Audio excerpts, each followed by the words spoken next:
Hey everyone! Welcome from Sydney. It's a bit of a dreary day today. The sun is kind of popping out of the clouds, but mostly a bit dark and cloudy. I'm personally riding the high of the Ash Barty win last time at tennis. I don't know if anyone else watched along. So today I'm going to be talking to you about how much of a deposit should you be putting down when you're purchasing a property, either as an investor or an owner-occupier. I think these rules and the different case studies and the different information I'm going to give you today will help out in both situations. I'm going to start with a case study of something that I've been thinking about with a recent property purchase, and then I'm going to go through the positives and negatives of putting down a 20% deposit or putting down less than a 20% deposit. I'm going to conclude with summarizing the different approaches, why you might put down a 20% deposit or less than a 20% deposit, and finish with the golden rule, and also show you the national property clock. Don't forget to like and subscribe for more content. Here's the breakdown of those four costs for a property purchase of around $330,000, which obviously isn't going to be in the city of Sydney, but maybe in New South Wales or across the country. I think these four main costs are pretty important. The conveyancer is almost essential. The building and pest inspection report is pretty crucial. The worst case scenario is that you buy a building and it's termite infested and then you're stuck with a property that's going to cost you more than the loan. What situation would you want to put down less than 20% deposit? And what are the benefits and the negatives? So the main considerations are, if you put down less than 20%, you'll get hit with a lender's mortgage insurance. It's also a lot harder to save up to 20% deposit.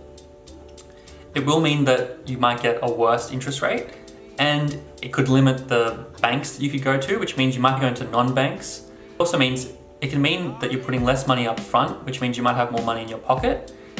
But on the flip side, that means that you might have to be paying more money each week. So now I'll expand on those points. The first one is lender's mortgage insurance.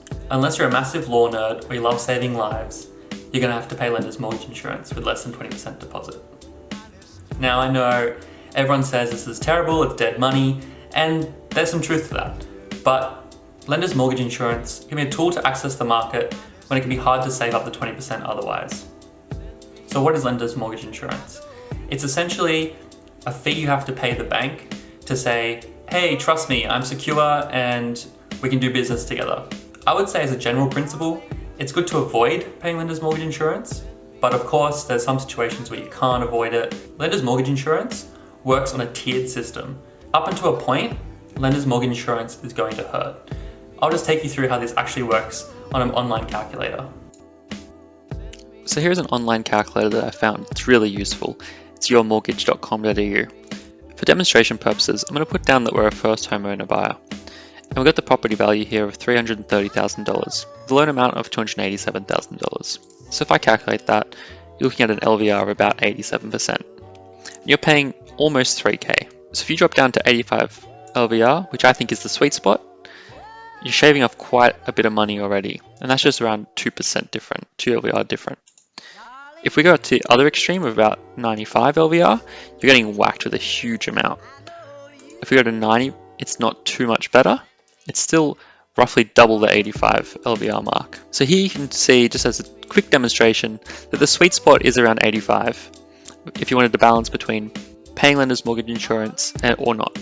I can do an in-depth video on this, but essentially if you put down a 15% deposit, that's the sweet spot in the tiered system, where you're going to have a little bit of lender's mortgage insurance, but not so much that you really feel it. Anything above that, it gets exponentially worse. That information is, of course, ignoring the fact that the first home deposit scheme takes away lender's mortgage insurance and allows you to put down a 5% deposit. I'm planning to make a video in depth on this. So obviously a huge benefit of putting down less than 20% deposit is the fact that it's really hard to save for a 20% deposit. It seems pretty obvious, but it's worth saying. Putting down less than 20% may also mean that you have some money left over. Now, for an investor, this could mean that you could put that money back into the property or you're building your portfolio later on, so you can save up faster for your second investment. And for the owner-occupier, this might mean that even though you have to pay a little bit more on your mortgage, you have that safety net, so if something goes wrong, you have some money left over to help you out. This is especially important if you're someone with a low risk tolerance, or for example, for me, family is really important. So having some money left over to help them out if they need it is something worth considering. And also for an investor, it just means you have a safety net. So if your tenants have to move out or if they can't pay rent for a little while, you can at least dip into that extra money that you didn't put down into your deposit. One point worth mentioning is that if you can sustain a property, so say if you put down less of a deposit, but you're making good money, so you can afford to pay a little bit extra in that mortgage and keep that savings, it'll mean that you'll get closer to your second investment property a lot faster. So it's worth considering how well can you sustain the higher mortgage repayments to keep some of that money that might be difficult to save. A final point on putting down less than 20% deposit, it's going to reduce two things. One, your access to different banks, and two, your access to a good interest rate. So the less deposit you have, the less secure or reliable you seem to banks. And I'm not saying you're not a reliable person, but the banks will look at you and say, if you can't put down a big deposit, then can you really afford this property? We might have to take an extra risk, which really just means charging you more. In some cases, if your deposit is too small, a major bank might not even lend to you at all, and so you're looking at different non-bank lenders. Say for example you are an investor and you have $70,000. You can either use all that money for one big deposit, or you can split that into two different deposits, which means you can have two properties instead of one. It means your mortgage repayments on both those properties are going to be higher than if you just paid it down on one property, but you're betting on the fact that the capital growth in those properties will increase, and it could be a way to fast track building up your investment portfolio with more risk. So those are the main benefits of putting down less than a 20% deposit. And yes, there's some pros and there's some cons, and it's really up to you about whether you want to do that. Now we'll move on to what the benefits or the considerations for putting down a 20% deposit. I don't know about you, but growing up, my parents always said you save up and put down a 20% deposit, and that's just the standard. So why should we do that? There's four main reasons. You don't have to pay mortgage insurance, it reduces your risk, it means you have better rates, and it means you don't have to pay as much on an ongoing basis. So obviously the main big one for putting down 20% deposit is you don't have to pay lender's mortgage insurance. In the back of my head, I can always hear my mum saying, "Don't pay lender's mortgage insurance, don't pay lender's mortgage insurance, it's a waste of money." I think I've already covered off on the pros and cons of doing this, but it's one major consideration for putting down a 20% deposit. The higher the deposit, the lower the interest rate. The miracle of compounding works both ways, in your favor and against you. And with a lower interest rate, it's the epitome of how that will affect you. A lower interest rate over the long period will mean that you're compounding those savings.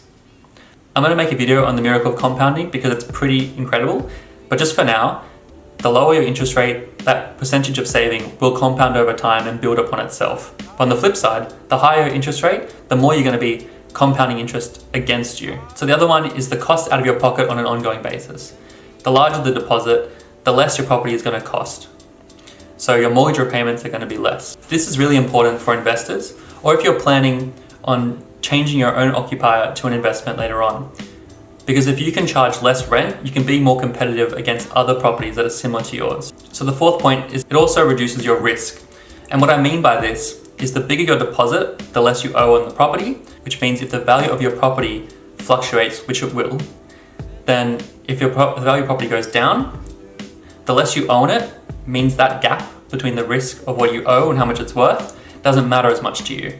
But if you're leveraged to the fullest amount and the value of your property goes down, that means you then owe the bank money. For example, with a property of $330,000, if you put down a 10% deposit, let's say you now owe $300,000.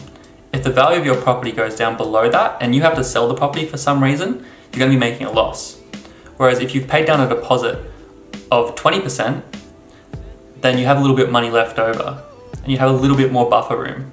This is just a factor to think about because it does reduce your risk and it gives you a little bit more peace of mind. So in conclusion, there's really a lot of different factors to think about whether you're going to put down a 20% deposit or less than 20%. One main thing that I promised that I'd show you at the end of the video was the property clock. So this here is the property clock. This is from Heron Todd White's website, which you can access for free. I'll put a link in the description down below. As you can see here, the clock goes clockwise and it goes from a peak of the market, declining market, bottom of market, rising market. Normally up the top here is a seller's market and down here is a buyer's market. As you can see here for the month of June 2021, a few suburbs are on the rise and a few of them have even hit their peak. This is a really important tool for an owner-occupier or an investor because you can see where the general suburb is and where it is on the marker of the clock. This is a very important tool for investors and owner-occupiers because you can see if you want to buy somewhere, for example like the Gold Coast, you can look up where the suburb is and where it is on the clock. Of course, take everything with a grain of salt. The Heron Todd White National Property Clock is not the holy Bible of property investing. You have to do your own research and look at other different factors, but it's a good first glance and to give you a good impression of where the suburb you're looking to buy in. I personally believe that time in the market is more important than time in the market. So if you have enough money to purchase a property and it's your dream, either as an investor or an owner-occupier, the best time to do it is when you can. Things that I've spoken about today are different factors that can help you decide how much of a deposit you put down at that time. I personally believe that interest rates are going to rise. And even though over time they will increase, there is a little bit of risk in buying at the moment. So I'm personally putting down a larger deposit. And don't forget the golden rule. If you can save up faster than the property market is increasing, then save and put down a big deposit. But if you can't, you may as well enter the market when you can and put down a lower deposit. I hope my video today has given you some knowledge and some tools to wield when you're going into battle with the property market. It can seem like a pretty daunting task. Please like and subscribe if you want more content. I'm planning on making more videos on property and stocks. So yeah, hope you enjoyed today and I'll see you again soon.